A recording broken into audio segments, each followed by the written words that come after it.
njya numva abantu benshi bakunda kuvuga ngo inkuru ya Adamu na Eva ni inkuru mpimbano cyangwa se ni inkuru itarabayeho, ukumva nabimenyereye gutyo ngo ni inkuru y'umugani. Ariko ni ukuri kose, niba Adamu na Eva batarabayeho na Kristo ntakwiriye kubavuga ko yabayeho, kubera ko impamvu yo kubaho kwabo ni impamvu yo kubaho kwa Kristo. Kuko Kristo yaje ari Adamu wa nyuma, yaje ari Adamu wundi, yaje ari umuntu uremwe n'Imana kugira ngo muri akomoke mu rubyaro nk'uko muri Adamu hakomotse mu rubyaro.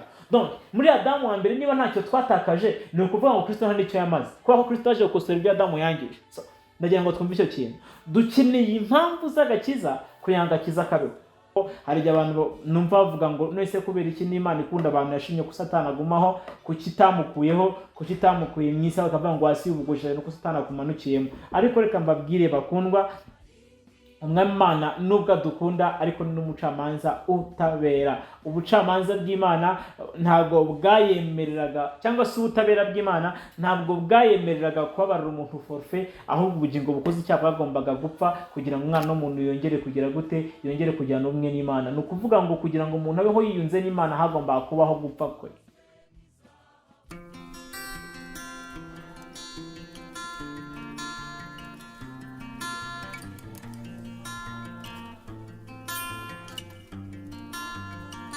Turabasuhuje inshuti z'umwami wacu Yesu Kristo, tunejejwe no kubana namwe ku nyubako y'agakiza kandi tubahaye ikaze. Twifuza ko mugumana natwe, twifuza ko mukora subscribe, twifuza ko musharing izi video kugira ngo niba bishoboka dukangurane abantu benshi bongere batekereze ku myubakire bafite muri kino gihe cyacu cya none, kuko twahereye umurongo, twagiye ku murongo kugira ngo tutagira icyo dutaruka. Hari mu gihe kizaza umuntu akazakenera kwibaza ngo mbese nta byubatse nabi byatuma ibi ngibi nsabwa kubaka binanira. Niyo mpamvu twagiye tugenda buke bukeya, ariko iby'ingenzi by'iminsi turimo nabyo tuzabiganira muhumure, kuko ntabwo umuntu yakubaka ahereye hejuru, ahubwo umuntu agomba guhera hasi ajya hejuru. Rero uyu munsi tugiye kuganira ku rufatiro rw'agakiza, kuri fondation y'agakiza, ku ntangiriro y'inyubako ubwayo. Twagiye tuganira ku bindi bintu by'ingenzi byo gutekerezwaho mbere y'uko umuntu yubaka, ariko uyu munsi tugiye kuganira ku rufatiro rwarwo, ku ntangiriro y'inyubako ubwayo, ibigize inyubako ubwayo bitari hanze ahubwo birimo imbere, noneho bigomba gufatanya n'ibindi bice byose kuzamurwa inyubako. Rero reka dusenge hanyuma tuganire uko umwami Yesu agenda adufasha. Turagushimiye mwami Yesu, tugushimiye imbabazi, ubuntu, ineza utugirira, tugushimiye ko uduhaye n'uyu mwanya kugira ngo tuganire. Turakuraritse kugira ngo uzube kumwe natwe, imitima yacu ikugarukire, nawe uvugane natwe tumenye ibyo dushakaho. Yesu Kristo urakoze, amen. Murakoze rero n'ubundi kudukurikirana, natwe tubahaye ikaze ku nyubako y'agakiza kugira ngo tuganire ubushake bw'Imana kuri twebwe.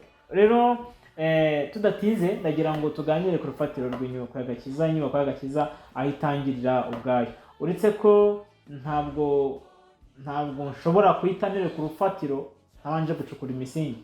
Ndi umwubatsi, nzi neza icyo bisaba, kuko ndamutse ntacukuye trenches, ntacukuye imisingi, ntacukuye ibyamyo biterekamo urufatiro, nshobora kurutereka hejuru bikanzanira ingaruka z'uko amazi naramuka aje, imivu igatemba, imvura yaguye, imivu igatemba, amazi azahera inzu yanjye munsi y'urufatiro, kubera ko urufatiro ruteretse hejuru y'ubutaka. Niyo mpamvu ndibuze gucukura trenches, ndibuze gucukura imisingi kugira ngo mbashe gutereka urufatiro rwanjye ku butaka burushaho gukomera mu kibanza, kugira ngo nze gufatanya neza ikibanza cyanjye cy'ubumenyi, nkifatanya n'urufatiro rwitwa agakiza. Urumva, niyo mpamvu ndibuze kubanza gucukura iyo misingi mu kibanza cyanjye cyo kumenya. Rero mumenye mfite aricyo kibanza cyanjye mu nyubako y'agakiza, ubumenyi mfite ku Mana, ubushake bw'Imana ku mwana w'umuntu, imigambi y'Imana ku mwana w'umuntu, ibyo n'ubumenyi mfite. kuko namenye umuremyi, namumenye nk'umunyembaraga, namenye imiterere y'umuremyi. Ibyo ngibyo nababwiye ko umuntu ashobora kugenda yita amazina Imana abitewe n'uko yagiye ayibona mu buzima bwe, ikamubera inyembaraga, ikamubera Imana ishakira ibisubizo, ikamubera Imana ikiza, ikamubera Imana yeza, ibabarira, itunganya, donc n'ibindi byinshi cyane. Rero ibyo nibwira ko mu bumenyi ufite birimo, kandi bigakomezwa n'uko hari hishurirwa. Iyo umuntu yamaze guhishurirwa bwa bumenyi abasha kubuhagararamo, bya bintu bikaba ari iby'ukuri koko.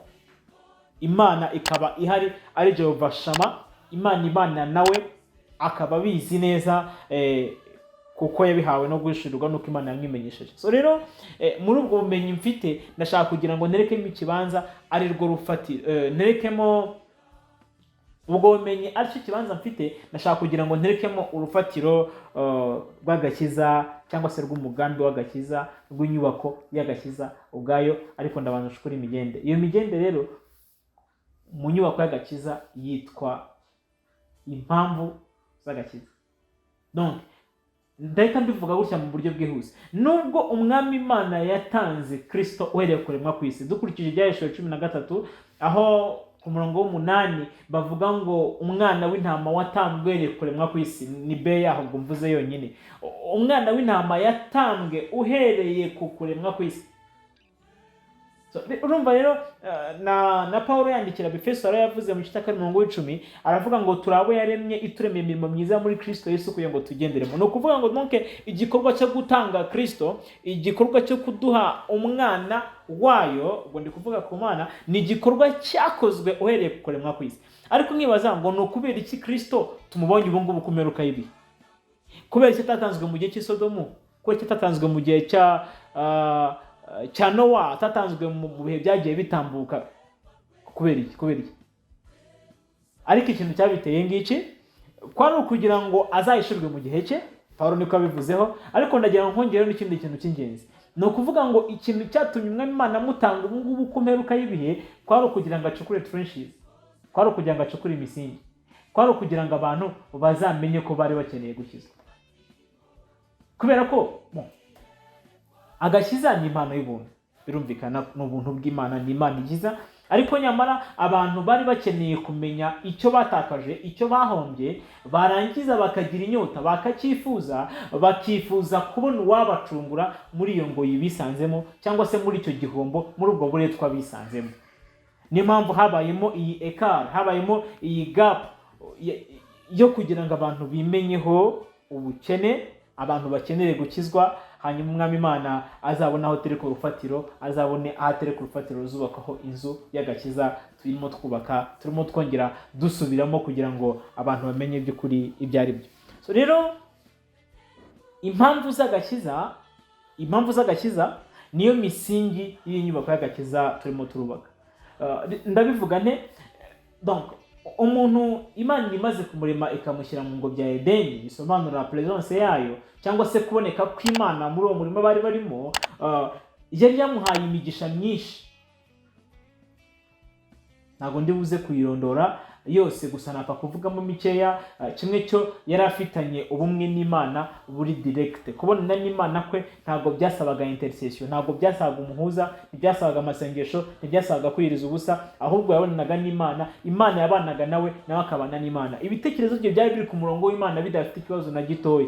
Hanyuma kwifuza kwe, kwibwira kwe, amarangamutima ye, ubushake bwe, byose byagenderaga ku murongo w'Imana, kuko Umwuka w'Imana niwe wayoboraga mu mutima w'umuntu. Nicyo cyatumaga igihe Imana yamubwiraga kwita amazina ibyaremwe byose, byatumye uko yabyise ariko byagumye.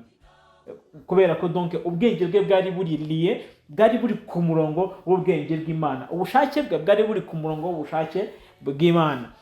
Nubwo yari afite amahitamo, birumvikana, ntabwo ndi buze kuza kukirengagiza icyo ngicyo. Nta rupfu rwabaga muri Edeni, kubera ko urupfu ni ingaruka y'icyaha. Niba nta rupfu, birumvikana ko nta ndwara zabagamo, nta nyamaswa yaryaga indi, ibibazo byose by'ubuzima nta byari bihari. Yewe no kugera ku biti nabyo ubwabyo ntibyameraga amahwa. Nibwira ko nta n'amasusa yabagaho, bya byatsi baba banabiryana, kuko bira byose ni uburyo bwo kwirinda bw'ibyatsi byaje kuza guhabwa hanyuma. Ariko icyo mvuga ni iki ngiki: umwana w'umuntu amaze gucumura, amaze kurya ku rubuto rubuzanywa, yisanze mu bintu nawe ubwo atari yarigeze atekereza. Yisanze mu ngaruka, muri kondisiyo z'ubuzima, mu buryo bw'imibereho nawe ubwe atari yarigeze atekereza na rimwe. Ibyo ndi kubivuga mbikura mu gitabo cy'Itangiriro, igihe Imana yaremaga n'ukuntu umuntu yaje kuza kuva mu bwiza bw'Imana. Ikintu cya mbere, umuntu yatakaje ibintu byinshi, ariko ibyo ndi buvuge ni iby'ingenzi. Umuntu yatakaje ubumwe yari afitanye n'Imana. Hagati ye n'Imana hajemo umworera, hajemo urusika rutuma n'umuntu agomba kwirukanwa mu bwiza bw'Imana. Icyo ni ikintu cya mbere. Marayika yashyizwe ku ngobyi ya Edeni kugira ngo abantu batongera gusubira mu bwiza bw'Imana. Icyo ni icya mbere. Ikindi cya kabiri, kugira ngo umuntu atemererwa kongera kurya ku giti cy'ubugingo, akarya akabaho iteka ryose, kandi deja yamaze gukora icyaha, yamaze kujya mu nzira ibuzanye. Ibyo byari kumuhindura ikindi kiremwa ntazi ubwoko bwacyo, kubera ko umuntu yari kuba afite urupfu, afite n'ubugingo buhoraho. Donc urumva ibyaha byagombaga kumuzanira urupfu, ariko n'akarya gahoraho bigatuma bibangamira umugambi wa kabiri Imana kumucungura. Ntabwo ndi butinde muri ibyo ngibyo. Hanyuma umwana w'umuntu amaze gucumura, ubutaka bwatangiye kumwerera bumugoye. Donc gututubikana ko mu maso he niko kwari kugiye kujya kuba inkomoko y'umutsima. Urupfu rwarinjiye, indwara zirinjira, ibintu byose byitwa ibibazo muri buno buzima dutangira kubibona uhereye aho umwana w'umuntu yacumuriye. Byose byaje ari ibintu byaje ku ngaruka z'icyaha.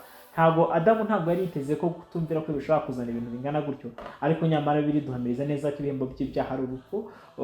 N'umuntu nawe ku rwe ruhande byamugereye ku rugero rwo gupfa azize ibyaha bye. Kandi noneho uretse n'icyo ngicyo cyo gupfa n'ubugingo, kuko Bibiliya yamubwiye ngo Umwami Imana yari yamusobanuriye neza ko nakora icyaha nabwo gupfa azapfa. Urumva rero ibyo byose ni ibintu byaje nyuma y'uko umuntu amaze gucumura. Amatungo atangira kurya ayandi, udusimba tumwe tukajya dutunga utundi dusimba, ubuzima bubakwa gutyo. Adamu nawe ntabwo yari azi neza ko ibyo bintu bishobora kuzagera aho ngaho, ariko nyamara ingaruka y'icyaha niyo ngiyo. Ingaruka y'icyaha ni urupfu. Ndacyari ku mpamvu z'agakiza. Rero Umwami Imana ntabwo yerekeye aho ngaho ngo avuge ngo ubwo umwana w'umuntu amaze gucumura ndamuciye iteka, ahubwo imbabazi ze nyinshi zatumye ategeka. Ubwo umwana w'umuntu yari atangiye kujya yumva imirindi y'Uwiteka agahunga, umwana w'umuntu agatangira kujya kure y'Imana, dutangira kubona umugambi w'Imana, noneho Imana ubwayo ariyo ije ishaka umuntu, atari umuntu ushaka Imana. Ni ukuvuga ngo Umwami Imana aza atangira ahamagara Adamu ati, mbese Adamu uri hehe? Adamu aravuga ati, numvishe imirindi yawe ndiruka, ibyo ndihisha. Ibyo bihita bimenyesha Imana ko icyaha cyamaze kwinjiraho, ko icyaha cyo kintu gitandukanye umuntu n'Imana. Hanyuma Imana itangira kujya kumushaka, iramuzana, isanga yamaze kwimenyaho ko yambaye ubusa. Irangije itegeka ko inyamaswa ebyiri zipfa kugira ngo haboneke imyambaro yo guhisha isoni z'ubwambure bwa Adamu na Eva. Ibyo bintu byari bisobanuye iki kuri twebwe? Ni ukugira ngo umwana w'umuntu yumve, asobanukirwe ko ikintu cyose azabona mu buzima bwa nyuma yo gukora icyaha azagihabwa n'uko umuntu abonetse igitambo, habonetse umurimo wo gucungura umwana w'umuntu, kugira ngo yumve ko ikintu cyose azahabwa nyuma y'icyaha azagihabwa no gucungurwa, ko n'imyambaro atarayikwiriye hatabonetse urupfu. Imana abona ubwinshi tugire neza, ariko urupfu rw'itungo, kuko ntabwo habonetse urupfu rwe, habonetse urupfu rw'itungo kugira ngo Imana yerekane umugambi wayo yari ifite wo gutanga ingurane kugira ngo ihishe isoni z'ubwambure bwa Adamu. Imana abona ubwinshi tugire neza. Rero uhereye icyo gihe kugeza mu bihe byakurikiyeho, kugeza ubwo twaboneye Kristo, hagiye haboneka ibintu byinshi umuntu yagiye anyuramo bimwereka ko akeneye umucunguzi. Mu mugambi wo gucungura, Imana yerekanye ko ifite intego yo gusubiza umuntu aho yahoze. Donc umugambi Imana kwari kugira ngo umuntu imusubize ahantu yahoze. Ariko mbere y'uko ngera aho ngaho, ndagira ngo nkwibutse ko nta mpamvu z'ibyo twatakaje, nta n'impamvu y'agakiza. Kubera ko nta mpamvu ya Kristo, nta mpamvu ya Adamu wa kabiri niba na Adamu wa mbere atarabayeho. Donc kubera ko Imana yashimye kuduha undi Adamu ngo ituremere origine nshyashya, ituremere inkomoko nshya, ituremere aho tuzavuka bundi bushya, kuko hambere hamaze kwangirika. Donc uwa mbere yatuzaniye buno buzima tubona bwuzuye ibibazo n'amakuba n'umubabaro mwinshi cyane, ariko Imana ishima kuduha indi nkomoko yo kugira ngo aduheshe ubuzima bwo kuzabana nayo mu isi nshya izakurikira iyi ngiyi, aho ibya mbere byose bizaba bimaze gukurwaho. Icyo nshaka kuvuga ngiki, njya numva abantu benshi bakunda kuvuga ngo inkuru ya Adamu na Eva ni inkuru mpimbano cyangwa se ni inkuru itarabayeho, ukumva nabimenyereye gutyo ngo ni inkuru y'umugani. Ariko ni ukuri kose, niba Adamu na Eva batarabayeho na Kristo ntakwiriye kubavuga ko yabayeho, kubera ko impamvu yo kubaho kwabo ni impamvu yo kubaho kwa Kristo. Kuko Kristo yaje ari Adamu wa nyuma, yaje ari Adamu wundi, yaje ari umuntu uremwe n'Imana kugira ngo muri akomoke mu rubyaro nk'uko muri Adamu hakomotse mu rubyaro. Donc muri Adamu wa mbere niba ntacyo twatakaje, ni ukuvuga ngo Kristo nta n'icyo yamaze, kuko Kristo yaje gukosora ibyo Adamu yangije. Ndagira ngo twumve icyo kintu, dukeneye impamvu z'agakiza kugira ngo agakiza kabeho. Niba nta kintu twatakaje, niba nta kintu twahombye, nta kibazo dufite. Ariko niba gihari, dukeneye gucungurwa. Imana ibona ubwinshi ishimwe kubera ko yadushyiriyeho icyo gihe ngo twebwe ubwacu tumenye uburyo icyaha ari kibi, tumenye n'ingaruka cyatuzaniye kujya kure y'Imana. Ibyo dufite byose ubu ngubu byitwa ko ari ibibazo, n'ibyo tudatekereza ko ari ibibazo, byakomotse ku ngaruka y'icyaha. Ntabwo twamaze igihe kinini tubona Adamu ari kumwe n'Imana. Bibiliya ntabwo itubwiraho ibintu byinshi, ariko nyamara byibura dufite ishusho ya Adamu ya kabiri ngo bitwereke umubano umuntu afitanye n'Imana uburyo ushobora kumera. Ntabwo twamaze igihe kinini tubibona. Umugisha Imana yahaye Adamu kugendana nayo, kuvugana nayo, ntabwo twabibonye igihe kinini. Ariko byibura kuboneka kwa Adamu wa kabiri kuduha ishusho y'ukuntu umuntu ubanye n'Imana akwiriye kuba ariho. Turaza kuza kubiganira mu gace gakurikira muze gucika. Mwami Yesu Kristo agumugisha.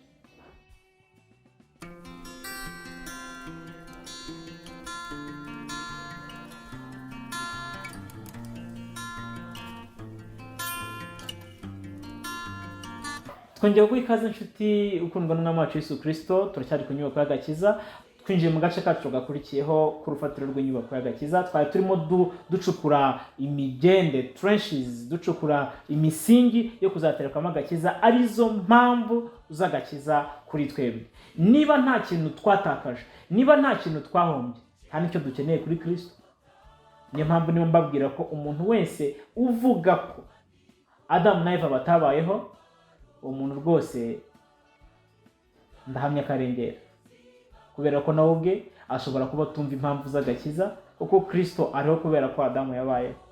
Kandi intego ze niyo ntego y'Imana kuri twebwe, ni umugambi w'Imana wo gucungura ngo akure umwana w'umuntu mu mworera Adamu yisanzemo ku bw'icyaha. Niyo mpamvu rero ndimo nkwinginga, kuko nawe ushobora kuba utazi impamvu z'agakiza, bikaba ni mpamvu nabikerensa ukabumva ko atari na ngombwa, ukaba wumva ko ubwo ufite ibyo ukeneye muri buno buzima ahari bihagije, ariko uribeshya ko ntabwo bihagije. N'imyaka yo kubaho kwawe ubwawe iragaragaza ko ufite ikibazo. Ni mike kandi ni na mibi. So rero ndashaka kugira ngo tuganire ku rufatiro rw'agakiza, ariko byibura unumva impamvu dukeneye agakiza. Dukeneye agakiza ngo bigende bite? Hari igihe abantu benshi batekereza ngo dukeneye agakiza kugira ngo tuzajye mu ijuru, bakumva ni ibyo ngibyo gusa. Ariko no, ntabwo intego y'Imana ari uko dukizwa ngo tuzajye mu ijuru gutyo gusa, no. Ahubwo hari umuvumo twazaniwe n'icyaha dukeneye kubanza gukizwa. Kuko gukizwa ni ukurokorwa, ni ugukurwa mu cyago cyangwa se mu kaga cyangwa se mu ngorane twari turimo, twaba twaraziteye cyangwa twarazitewe n'ikindi kintu icyo ari cyo cyose, ariko tugakizwa n'undi muntu, tugakurwa aho hantu n'undi muntu ugambiriye kutugirira neza, Imana y'ubuntu bwinshi tugiriye neza. Icyaha cyazanye ingaruka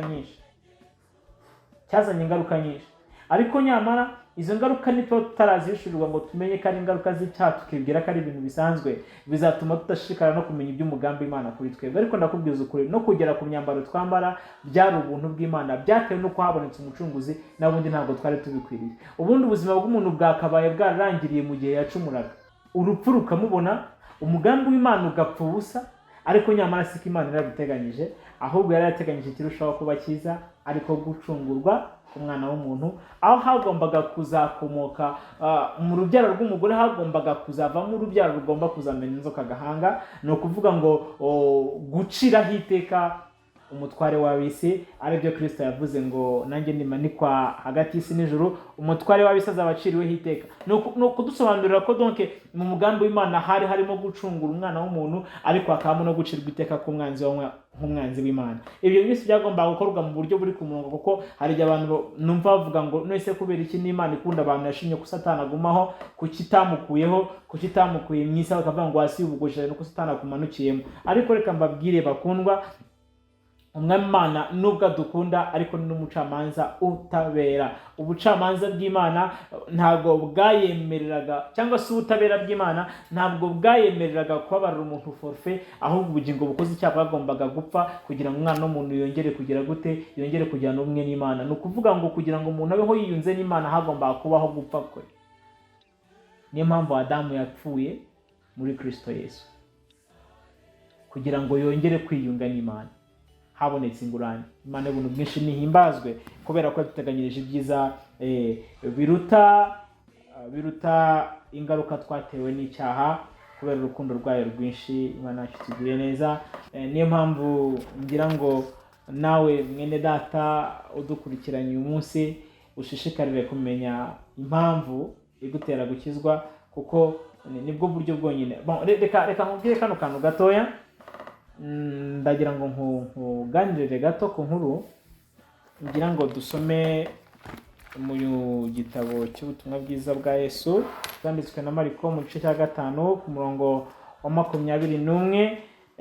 Wenda niho ndi buvuge, ariko ndavugaho no hejuru gatoya ku nkuru y'umugore wari ufite ikibazo cy'uburwayi akeneye kugirirwa neza n'Imana.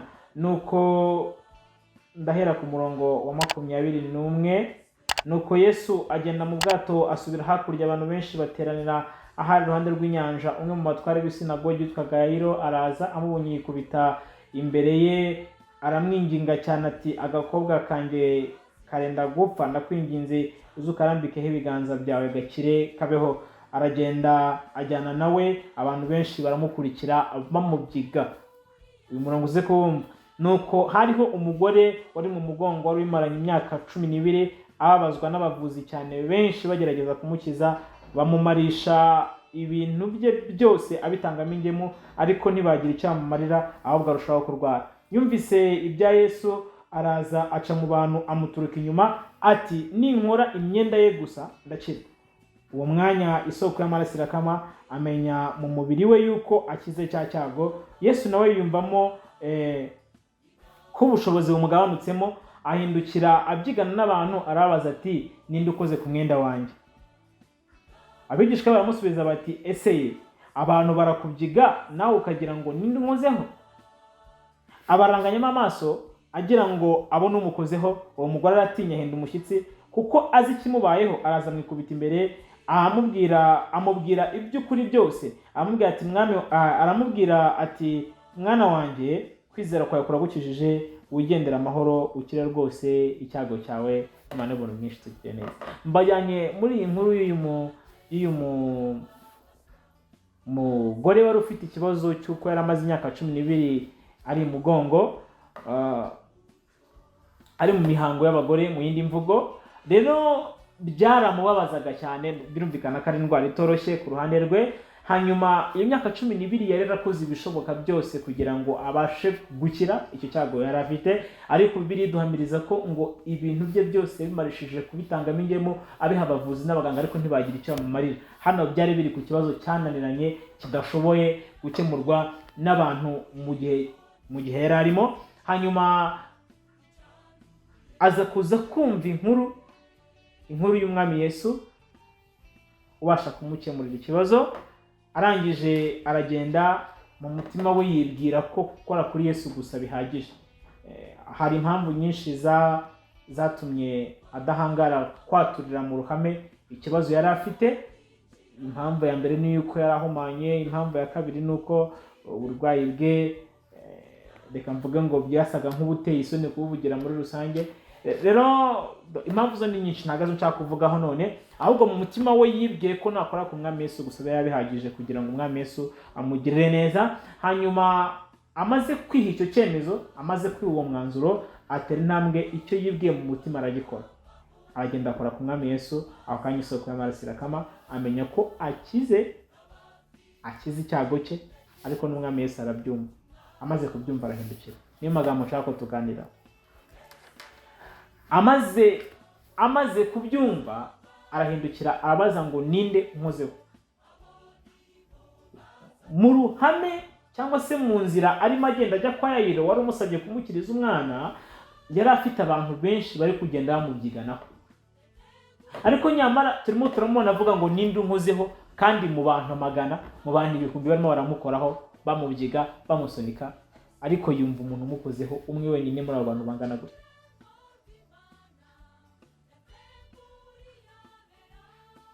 Kubera iki? Umwami wacu Yesu Kristo yumvisha umuntu umwe ari wenyine umukozeho mu bantu igihumbi bamubyiganagaho. Yarahindukiye arabaza ngo ariko se ninde unkozeho? Abigishwa bose barahindukiye baramuranga, ariko se mwami Yesu, wakabaye utubaza ahubwo umuntu utari kugukoraho. None urimo uratubaza ugukoraho kandi twese turimo turakubyiganaho. Hagati nyamara hari umuntu unkozeho. Araranganya amaso mu bantu ashaka kureba umukozeho uwo ari we, ko yagombaga kumumenya. Umugore ahita amenya ibyabaye, aravuga ati kambayeho n'injye wamukozeho, reka nitange. Asobanura ikibazo yagize, asobanura n'uburyo abona igisubizo ku mwami Yesu. Umwami Yesu aravuga ngo nuko mwana wanjye, genda kwizera kwawe kurakukijije. Icyo nshaka kuvuga muri iyi nkuru ni iyihe? Icyo nshaka kuvuga ni uko mu bantu bose babyiganaga ku mwami Yesu, nta muntu n'umwe wagiriwe neza keretse wari umukozi afite impamvu. Ndashaka guha agaciro impamvu. Uyu mugore yari akeneye gukora kuri Yesu mu myaka 12 yari itambutse. Donc yari akeneye kugerwa n'Imana neza imyaka 12 itambutse. Yari afite agahinda mu mutima we, n'akababaro no kubura ibye n'amarira atewe nuko yari afite icyago kimumazeho igihe. Arangije araza akora ku mwami Yesu afite impamvu, afite intego mu mutima, afite icyuho gikeneye kugerwa neza n'Imana. Uwo mugore mu bantu igihumbi bakoraga ku mwami Yesu badafite impamvu, niwe wenyine wagiriwe neza. Kubera iki? Kubera impamvu yo mu mutima. Umwami Yesu ntashobora kukumva, kumukoraho udafite impamvu imera nko kumukoraho nk'ibisanzwe. Ni mpamvu ndimo mbabwira ngo agakiza ntigashobora, urufatiro rw'agakiza ntirushobora guterekwa ahantu hatari impamvu. Iyo hatari impamvu nyine ni ya nzu igiye kubakwa hejuru y'ikibanza, amazi naza azaterura inzu yose igwa. Azasenya inzu anyuze munsi y'urufatiro, kubera ko nta mpamvu z'agakiza zihari. Erega ni nayo mpamvu mbabwira, uzasanga inshuro nyinshi abana bitwa ko ari abana b'abapasiteri, inshuro nyinshi uzasanga bakunda kugwa, uzasanga ari ibirara, uzasanga guha agaciro iby'Imana bitoroshye muri bo. Kubera iki? Ibintu baba barabimenyereye, noneho bakwitwa ko bakijijwe bagakizwa nta mpamvu. Kumva impamvu z'agakiza kuri bo biba bigoranye, kubera guhora babona ibintu bimwe, guhora babona ibintu by'Imana bakabigira ngo nuko nguko byahoze, ariko si uko biba byarahoze. Imana buntu mwinshi tugire neza. Ntabwo mvuga ngo abantu babanze bakora ibyaha kugira ngo nibakizwe bazamenye impamvu z'agakiza, se cyo mvuga, kuko icyo Adamu yakoze cyatuzaniye ingaruka iruta icyo ndi kuvuga abantu bazanirwa n'ibyaha bakora mu gihe cyacu cya none. Nge ndivugira ku ngaruka asanzwe, ku ngaruka rusange icyaha cyatuzaniye. Rero dukeneye impamvu z'agakiza kugira ngo agakiza kabashe kubona aho gafata muri twebwe. Agakiza nk'urufatiro gakeneye impamvu zako. Ni impamvu nkwendahenda kugira ngo ntuzacikwe n'ibice byacu bizakurikiraho, ko tuzaganira ku gakiza ariko twamaze kubonera impamvu, kuko gafite intego. Umwami Imana yari afite intego yuko naduha Adamu wa kabiri azongera kuba ku murongo mushya, akongera akabona urubyaro rushya rukomoka kuri Adamu, kuko Adamu ntiyashoboraga gucungurwa n'umuntu uwo ari we wese. Kuko ngira ngo muzi ko mu ijuru habaye inama y'agakiza irabitwereka, aho marayika yabazaga uwabasha kubumbura igitabo akamenya ibimenyetso bigifatanishije, ariko nyamara ngo ntihaboneka n'umwe. Aho ndi ni mu byahishuwe, niyo magambo niyo mvuga mu byahishuwe mu gice cya 5, aho ubwo Yohana yitegerezaga mu ntoki ze, yari yicaye kuri ya ntebe, yabonye wari ufashe igitabo gifatanishijwe ibimenyetso 7 mu ntoki ze, marayika arimo abaririza n'ijwi rirenga ngo amenye niba hari umuntu wabasha kubumbura icyo gitabo akamenya ibimenyetso bigifatanishije. Ngo mu ijuru habura n'umwe, no mu isi arabura, n'ikuzimu arabura. Mu yindi mvugo donc ntabwo byashobokaga ko ikiremwa kibasha gucungura ikiremwa kigenzi cyacu, kuko icyaha cya Adamu cyari gikomeye cyane ku rugero rwatumye gitwara ubugingo bw'Imana ubwayo. Icyo mbabwira ni iki ngiki, byasabye ko haboneka undi Adamu. Ubwo tuzabireba dutangiye kujya mu rufatiro neza, kuko ngira ngo murumva ko twanarutangiye. Mu gice cyacu gikurikiraho tuzaruganira mu bwaguke. Byasabaga ko haboneka undi Adamu, akagendera mu nzira Adamu yagendeyemo, akagendera mu murongo Adamu yanyuzemo, akagaragaza gukiranuka aho Adamu yatsinzwe, akaza kugera ku rugero ruhabwa uburenganzira bwo gucungurira Imana Adamu. Byasabaga undi muntu umeze nka Adamu. Rero niyo mpamvu nkuhendahenda kubw'imbabazi z'Imana, kugira ngo rwose mukundwa, nawe niba ufite agakiza kadafite impamvu zifatika, birakugoye kumenya aho uva n'aho ujya, kubera ko abantu b'iyi minsi bafite agakiza kadafite impamvu, kadafite icyo kagamije, cyangwa se icyo kagamije kikaba atari kizima. Kubera ko niba gukizwa kwacu kutaratuzaniye kwiyunga n'Imana, gukizwa nta kintu kwamaze. Ndashaka kubasobanurira intego z'agakiza, impamvu z'agakiza, icyatumye agakiza kabaho cyari iki. Niba ibyo Adamu yatakaje, icyo twita agakiza, nta ntego ihari yo kudusubiza icyo Adamu yatakaje. Agakiza dufite gafite igisobanuro kitari cyo. Wenda tuzabisobanura mu bwagutse kugira ngo mve ibyo ari byo. Ntabwo icyo ndimo ndavuga ari ukugira ngo tuzatuzwe mu ngo bya Edeni ibyari tuye hagati. Ntabwo ari byo nshaka kuvuga. Icyo nshaka kuvuga, kubera ko nidusobanura Adamu wa kabiri, tuzasanga Adamu wa mbere yari ubugingo buzima, ariko dusange Adamu wa kabiri we yari umwuka utanga ubugingo. Niyo mpamvu uzasanga nubwo umwe ari Adamu wa mbere, undi ari Adamu wa kabiri, ariko uzasanga icyo Imana yakoze gikomeye cyane kuruta icya mbere. Tuzacika n'agace kacu kazakurikiraho. Umwami Yesu Kristo naguha umugisha. Reka dusengane, ariko wibuke gukora subscribe kugira ngo ujye ubona video zacu ku gihe. Wibuke gusharinga zino video kugira ngo zigere kuri benshi. Ntabwo ibi mbikorera kugira ngo nkunde nshuruze, kuko nta ntego mfite zo gucuruza abakundwa, ahubwo nshaka kugira ngo ibi bikangure umugenzi bigere kuri benshi, kandi nawe wabimfashamo, kuko utanga agacuma k'amazi akonje gusa ku mubwirizabutumwa bwiza azabona inyungu n'ingororano azagabana nawe, kugira ngo dufatanye. Nyamuneka dukangurire Imana abari mu isi kuza kwa Kristo kutwegereye. Abantu bongere bigenzure, barebe urufatiro bafite, barebe ko ibyo bafite ari iby'ukuri koko, kugira ngo babashe guhagarara uburyo bukwiye. Turagushimiye Mwami Yesu kudukunda. Turakwinginze cyane kugira ngo ibyo twigisha ubisohoreshe, ubikomereshe, ubiherekereshe umwuka wawe wera, kugira ngo bibashe kugira umumaro ukwiye wo kuba urufatiro n'impamvu z'agakiza zikomere muri twebwe kubwa Yesu Kristo umucunguzi. Urakoze. Amen.